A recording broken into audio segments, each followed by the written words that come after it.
Next this evening, not one, but two incorrect results from two separate smear tests that took the life of a mother of three.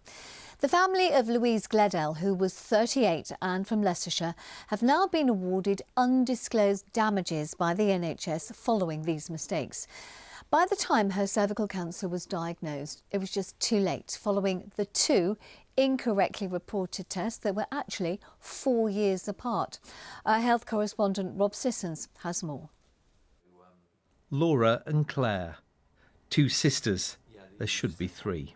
Louise was the eldest of the three of us, and I would say she was a little bit mischievous, maybe led us astray from time to time. Very vivacious, she loved life. Great teen years growing up, and then obviously once she became a mother as well, watching her grow into that role was also very special. Louise's sisters, who regularly visit her grave, now know there were NHS failings, cervical smears that were misreported. It's nice to have a place to come to. Some days you just kind of feel like it's the only way that you can feel close to her, maybe. It was preventable, and that, I think, for us is what's really hard. Louise from Cossington in Leicestershire had cervical smears in 2008 and 2012, both misreported as negative. In fact, both samples were inadequate, which means not enough cells had been collected. She should have been retested.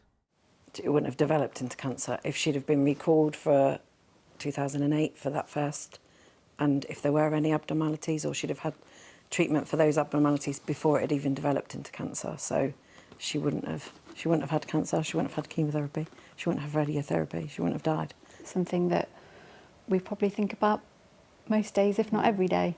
Louise underwent gruelling NHS cancer treatment and private immunotherapy in Germany, paid for by well-wishers. She died in 2018, leaving her partner Matt, and her three sons were left without a mother. It was to be another 2 years after Louise's death that her sisters learnt of the wrong smear results from their solicitor, who'd been investigating the case.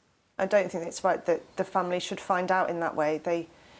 They should find out from someone who can answer any follow-up questions that they have, someone with a medical background.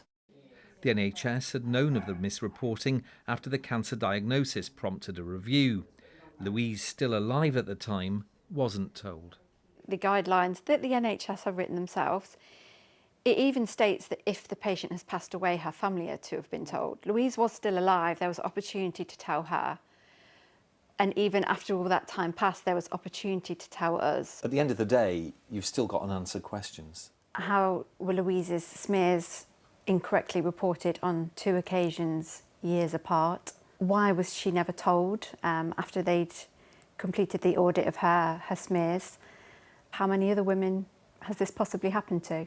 In a statement, the chief executive of the University Hospitals of Leicester said, "I am deeply sorry that mistakes were made in how we cared for and communicated with Louise, and for the devastating consequences.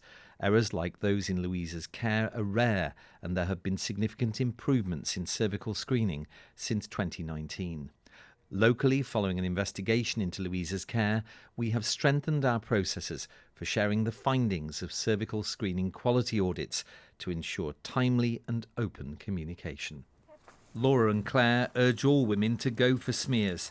They feel so upset and still somewhat baffled why Louise was so catastrophically let down. Rob Sissons, BBC East Midlands Today, Leicestershire.